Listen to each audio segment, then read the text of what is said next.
E aí pessoal, beleza? Logo após gravar o vídeo do front e back-end, tô aqui tentando gravar um vídeo só sobre front-end, como se tornar um front-end, o que fazer, o que estudar. Então a ideia desse vídeo aqui é trazer mais esse caminho, né, esse mapa aí. E eu achei um negócio interessante na internet, eu decidi compartilhar com vocês e me guiar por eles até para gravar esse vídeo também. Então deixa eu ir pro computador aqui, que aí eu vou conseguir mostrar a vocês aqui o passo a passo, né? Vai ficar um vídeo meio longo, mas eu espero que fique um vídeo completo e que agregue bastante na sua carreira, assim, você que quer ser um front-end, né? Agora que você sabe o que é um front-end, dá outro vídeo. É isso, vamos lá. Beleza, então estamos agora no PC aqui, deixa eu só trocar a tela. Esse aqui é a live do Lo-Fi, né, que fica tocando essas musiquinhas mais legalzinhas de fundo. Eu gosto de deixar isso no fundo do vídeo, e também gosto de programar ouvindo, porque são músicas bem calminhas assim. Então deixa tocando aí. Vamos lá, aqui é o Front-End Roadmap. Esse roadmap foi criado pelo Mohamed Selim. Deve ter alguns contribuintes aqui, ó, outras pessoas, né, que contribuíram para isso aqui. Mas o que é um roadmap? Isso aqui é um guia, meio que um guia para você se tornar um front-end. Então, roadmaps sempre é utilizado na área de computação bastante como guias. Então você vai lá procurar, sei lá, SQL Roadmap, para você aprender SQL. Aí vai ter lá um bocado de coisas, um guia ensinando você a aprender SQL, o que você deve começar aprendendo, etc. Back-end Roadmap, Front-end Roadmap, e assim vai, análise de dados, enfim. A galera cria muitos desses aqui para poder guiar a galera, né? E esse aqui eu achei interessante, tem muitos roadmaps de front-end, esse aqui eu achei interessante do cara, porque ele é dividido nessas formas aqui, isso aqui fica muito interessante para gravar em vídeo. E para explicar também, tá? Então ele dividiu em intro, core, intermediário, avançado e extra. Fora isso, ele botou muita coisa aqui embaixo, então ele botou links. Quem manja do inglês, né? Obviamente ele botou tudo em inglês aqui. Botou links para você aprender o intermediário, o avançado, etc. Os extras também.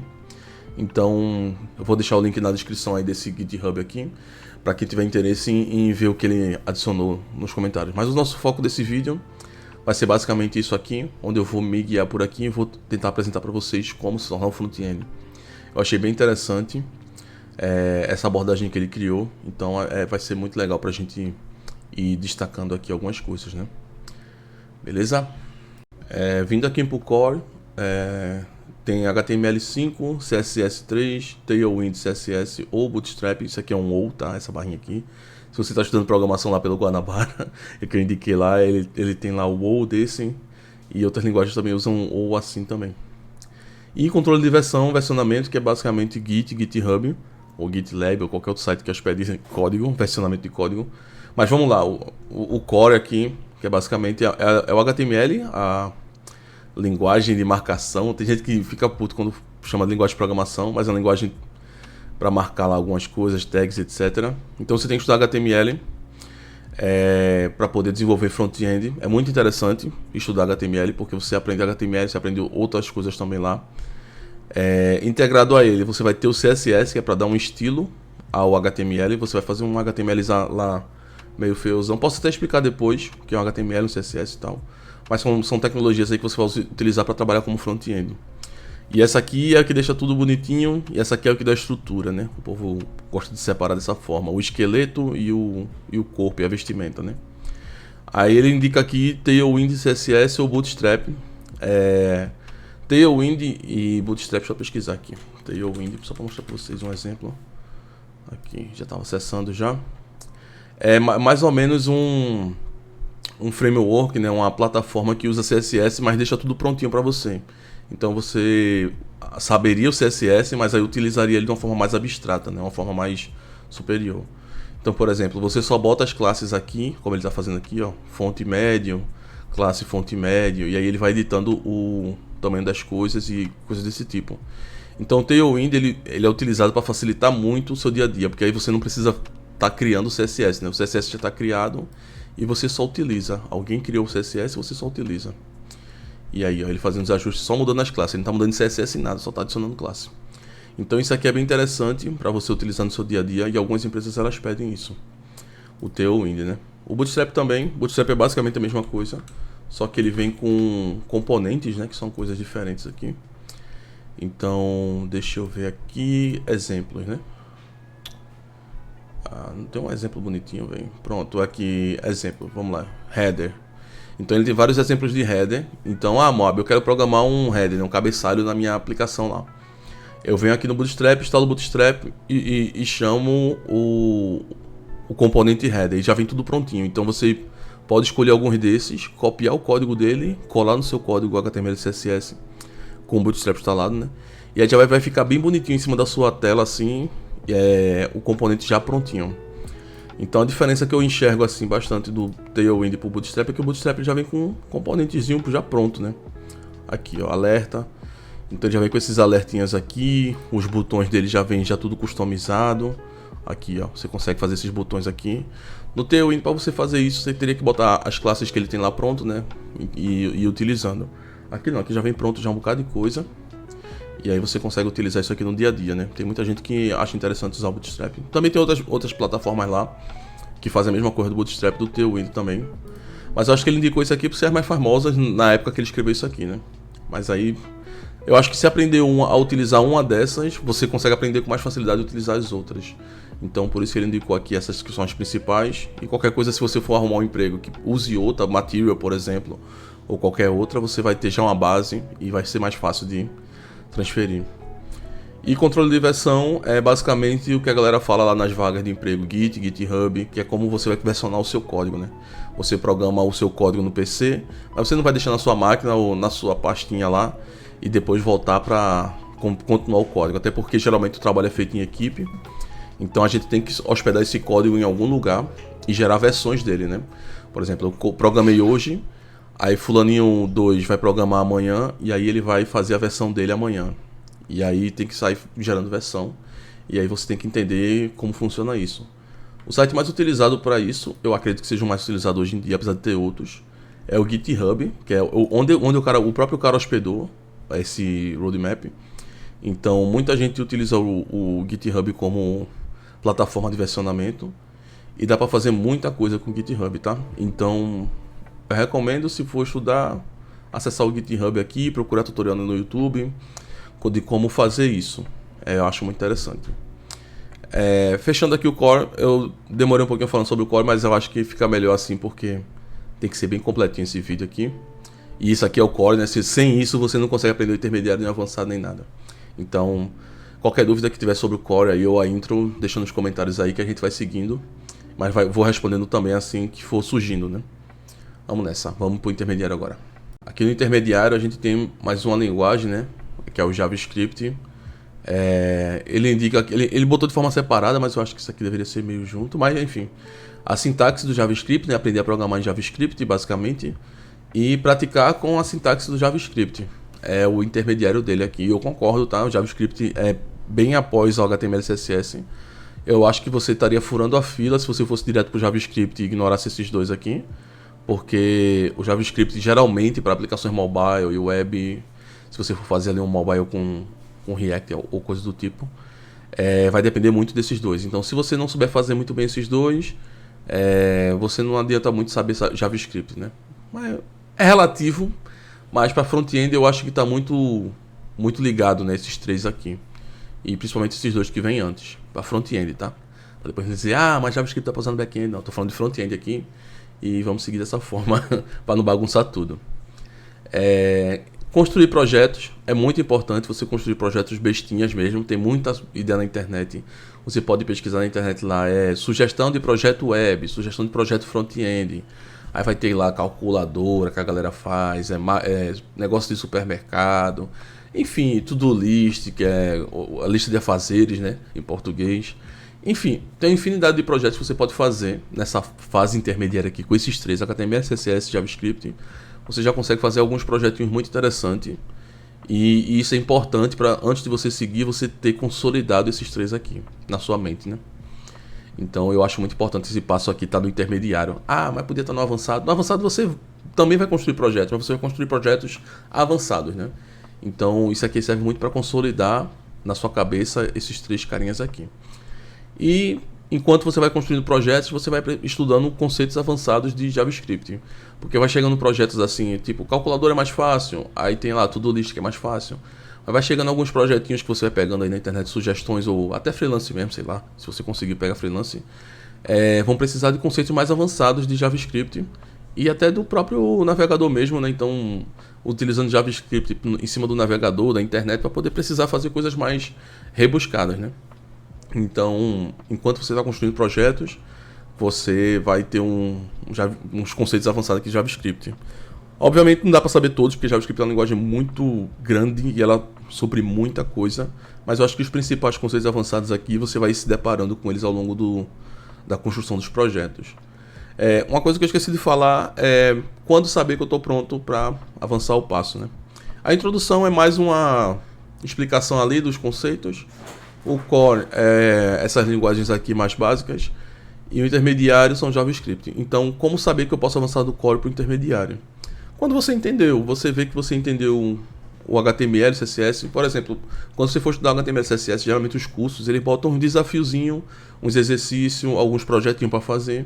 Então, se você está conseguindo fazer esses projetinhos, esses exercícios de forma tranquila, eu acredito que você possa avançar sim para o intermediário, e a mesma coisa do intermediário para o avançado. Quando você estiver conseguindo construir projetinhos aqui, você pode seguir para o avançado, qualquer coisa você volta. Isso aqui, eu acho até que essa seta poderia ter uma mão dupla aqui, né? Porque você não sai do core para o intermediário e não pode voltar. Você pode voltar sim, principalmente quando surgir necessidades no intermediário, no avançado, você volta para cá e sem problema nenhum, tá? É um mapa passo a passo, mas que você pode voltar a qualquer momento. Então, só não tente botar a carroça na frente dos bois, né? Como o povo fala. E, sei lá, aprendi o core em 2 dias. Eu estudei 2 dias de HTML, CSS, blá blá blá, e tô pronto para ir pro intermediário. Tentar ir mais devagarinho, fazer algumas coisas, exercícios principalmente, que é importante, tá? Mas é isso, basicamente o intermediário é isso, fazer projetos, procurar na internet sugestões de projetos, calculadora, mercado, blá blá, tem muita coisa para fazer. Então dá para fazer muita coisa interessante por aqui. Agora vamos pro avançado. Aqui no avançado, ele colocou algumas sugestões aqui. Eu acho que esse aqui vai ser o mais longo porque é muito discutível muita coisa que tem aqui, tá? Então ele colocou aqui como recomendação o React.js, que é um framework para front-end. Muita gente usa, as vagas inclusive, elas pedem mais que você saiba React.js e outras coisas daqui, do que as partes mais anteriores, né? Do intermediário, core, etc. É legal você saber isso aqui. Aí ele indicou o React.js, que é um framework lá para você fazer front-end mais robustos, né? Mais completos, e é muito utilizado na indústria. React Router, que vem do React.js aqui. Não é à toa que ele fez essa setinha aqui e tal. É como se o resto viesse do React, né? Então, React Router, que é para você fazer o roteamento das coisas na internet, da sua aplicação. Como é que funciona isso? Deixa eu mostrar aqui o roteamento, né? Eu tô aqui na tela do Bootstrap, pode ver aqui que tem getbootstrap.com, Bootstrap, não sei, enfim, a galera chama cada um do seu jeito. Se eu clicar aqui em documentação, ele botou uma rota aqui na frente. Docs 5.3, Getting Started, lá. Quem faz isso é o gerenciador de rotas, né? Eu não sei nem se o Bootstrap usa framework, deve usar, né? Para a documentação deles. Enfim, aí isso aqui é como se fosse uma rota. Se eu clicar em exemplos, ele vai para outra rota. Se eu clicar em ícones, ele vai para outro site, né? Isso aqui já não é mais rota. Enfim. Aí ele vai criando rotas aqui e é basicamente isso que o React Router faz dentro do React, né? Do framework React lá. Aqui tem o Material UI que eu até citei quando eu estava falando sobre Tailwind, CSS e Bootstrap, que é basicamente a mesma coisa. Você aprendeu o Bootstrap ali, aprendeu o Tailwind. Se a vaga pedir Material, você consegue aprender de boa. Mas é uma coisa que é meio que inerente ali do React, né? Pelo que ele está mostrando aqui. Eu não sei como funciona isso aqui hoje em dia, eu acho que é separado. Eu não acho que o Material UI depende do React, até porque tem para Angular e para Vue.js. Sais é um processador de CSS, é como se fosse o filho do CSS. O CSS é algo mais cru e o Sais é algo mais refinado. Então, se você aprender o CSS3 bem, você vai conseguir chegar aqui no avançado e aprender Sais muito tranquilamente. Eu acredito que sim. Pelo menos as funcionalidades mais básicas, né? O Sais avançado é meio chatinho, mas eu acho que o básico aqui você vai conseguir aprender. E tem Sais, tem LES e tem SCSS. Também tem outros, né? Deixa eu mostrar aqui. Acho que é LES. Ou é LES com E ou é LES com A. LES CSS. Aqui, ó. LES CSS. Também tem o Sais, tem o SCSS. Tem uma galerinha, né? Que são, mais... Esse Sais e esse SCSS é mais a diferença de sintaxe mesmo. Mas se você aprender um, é como eu sempre digo, né? Você tem que aprender um bem consolidado para depois aprender o resto. Então o size aqui que ele está indicando é uma boa pedida e é o que é bem utilizado no dia a dia aí, né? Framer Motion, eu não sei o que é isso. Eu acho que é algo de animação, para fazer animaçõezinhas bem bonitinhas e tal. Não é muito minha especialidade, os sistemas que eu trabalhei não tem muita animaçãozinha, então nunca precisei usar coisas do tipo. Quando eu precisei fazer animação, eu fiz em CSS mesmo, na mão. E foi bem chatinho, mas como eu tinha conhecimento de CSS e não disso, então prefiro usar o CSS mesmo. Até porque isso aqui deve ser um CSS com JavaScript por baixo dos panos, né?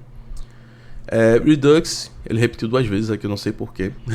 Mas tem aqui Redux Toolkit. Hoje em dia o Redux não está sendo mais utilizado até onde eu sei, pelo React. Eu não programo em React, sendo bem sincero. Faz anos que eu não programo em React. E o Redux, na época que eu programava em React, utilizava o Redux, mas eu sei que hoje em dia não usa. Eles fizeram uma adaptaçãozinha lá e agora está usando um Compost API, Compose API. Deixa eu pesquisar. E eu acho que isso aqui já está... Compose API React. Deixa eu ver aqui.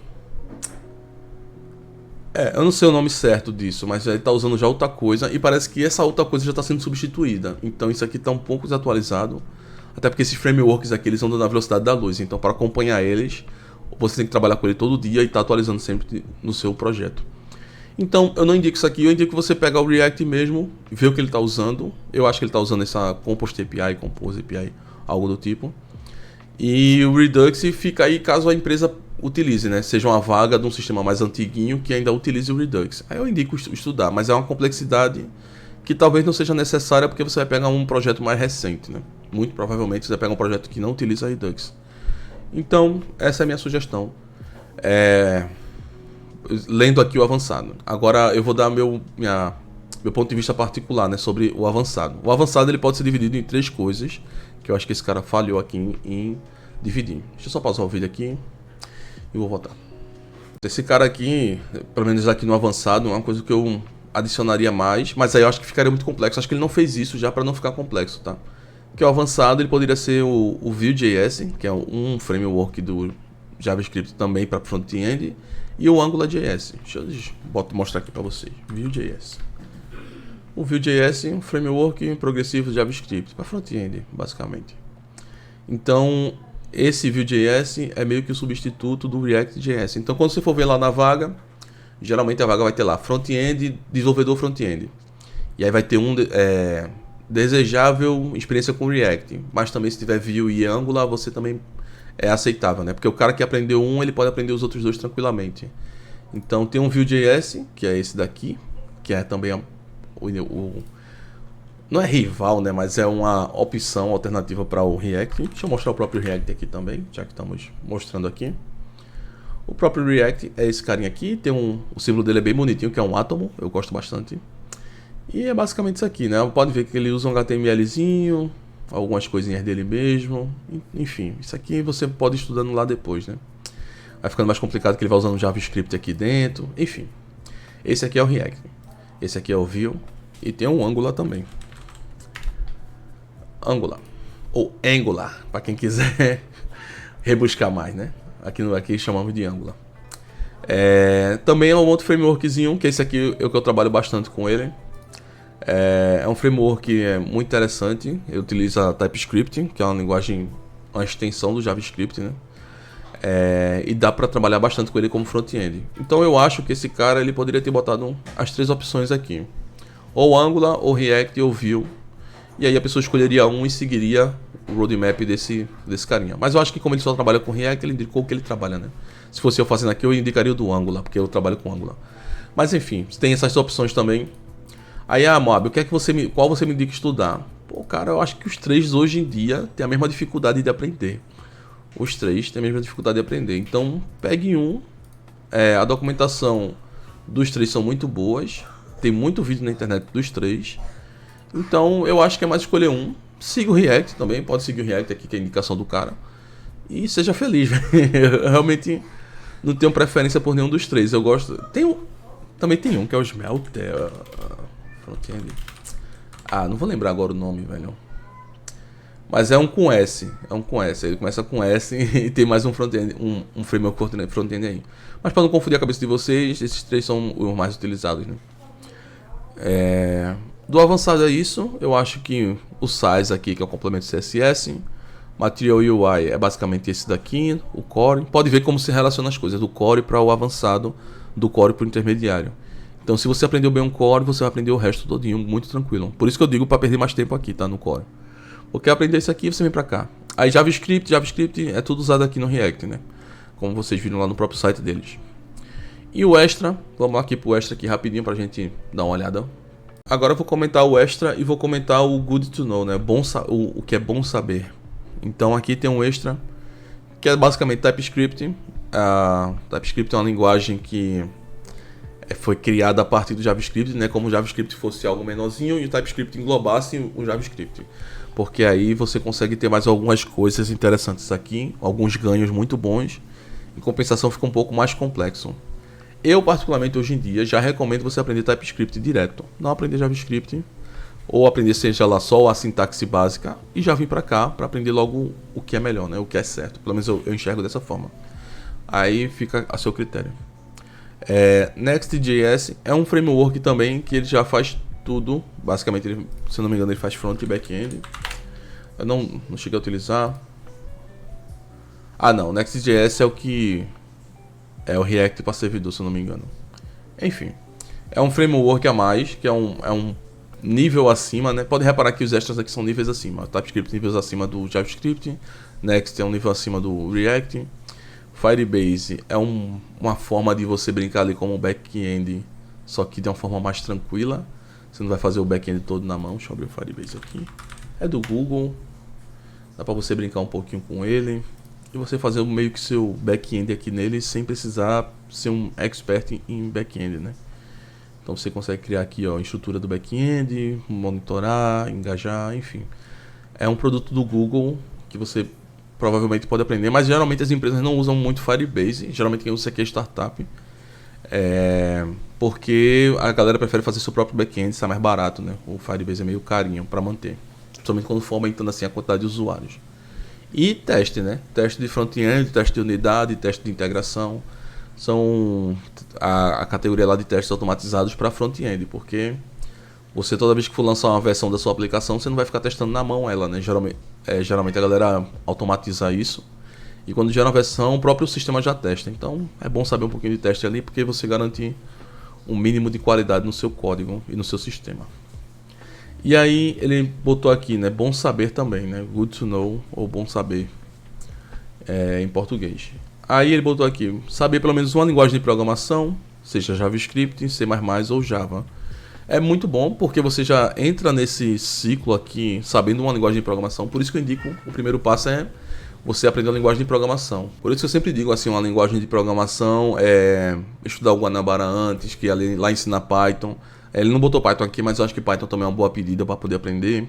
Enfim, saber pelo menos uma linguagem de programação antes de começar a ser um front-end, né? Porque não dá para começar sendo front-end logo de cara. Pelo menos eu não recomendo.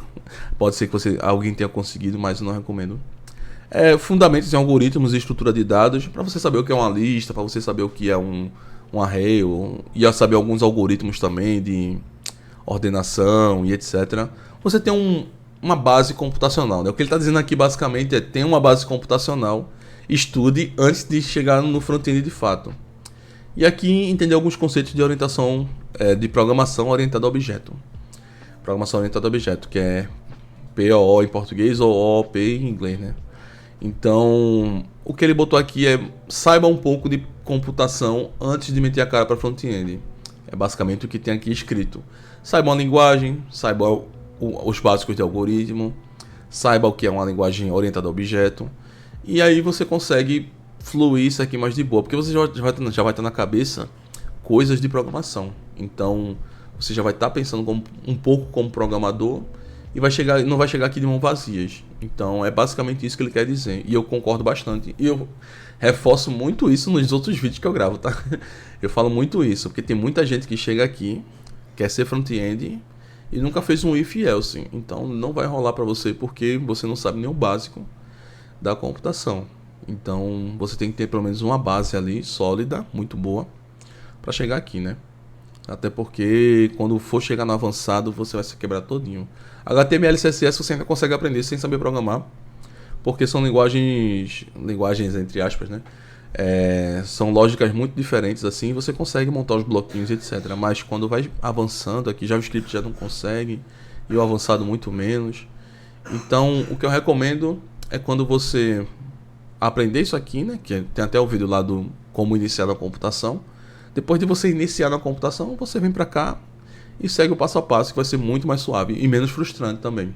Existe o fator frustração, que ele é muito, muito, muito forte na área de computação. Muita gente desiste porque se sente frustrado de não estar aprendendo nada, mas talvez não esteja nem aprendendo nada porque você começou do jeito errado. Então, evitar a frustração aqui é muito importante. Esse ponto aqui eu vou botar como um capítulo de dicas, né? Eu sempre dou dicas no final. Então, o que eu acrescentaria aqui nesse tutorial, basicamente, mais o HTTP ali, mas eu acho que se estudar a internet deve aparecer. Os outros frameworks, né? Vue, React e Angular. Eu adicionaria na árvore ali, você deixaria escolher um. TypeScript eu já botava aqui no intermediário. Hoje em dia, TypeScript é uma coisa que você tem que aprender para programar bem, pelo menos, né? E eu acho que tá certo aqui o resto. Tiraria o Redux, que o Redux não é mais utilizado hoje em dia. E de resto tá ok. Eu acho que vocês conseguiriam ser ótimos front-ends se vocês dominassem até o avançado ali. As vagas elas estariam de braços abertos aí. Principalmente se você tivesse projetinhos e portfólio, né? Enquanto você fosse desenvolvendo isso aqui, você fosse fazendo projetinhos, salvando no seu GitHub lá. E quando fosse na hora da entrevista, você tivesse algumas coisas para mostrar. Eu acho que isso é muito importante também. Não só dizer que eu sei, mas mostrar que sabe, né? Então, é basicamente isso desse vídeo. Eu acho que ele ficou muito longo, mas eu vou deixar assim, porque a ideia é explicar basicamente cada pedaço desse e passar minha visão sobre cada pedaço desse, então é realmente muito longo. Mas assim você consegue decidir se vai seguir pelo front-end ou pelo back-end, ou até o full stack, né? Você pode saber os dois lados e atuar nos dois, como eu atuo hoje em dia, né? Então é isso. Valeu aí, galera. Até o próximo vídeo, que deve ser o de back-end, né? É isso. Valeu.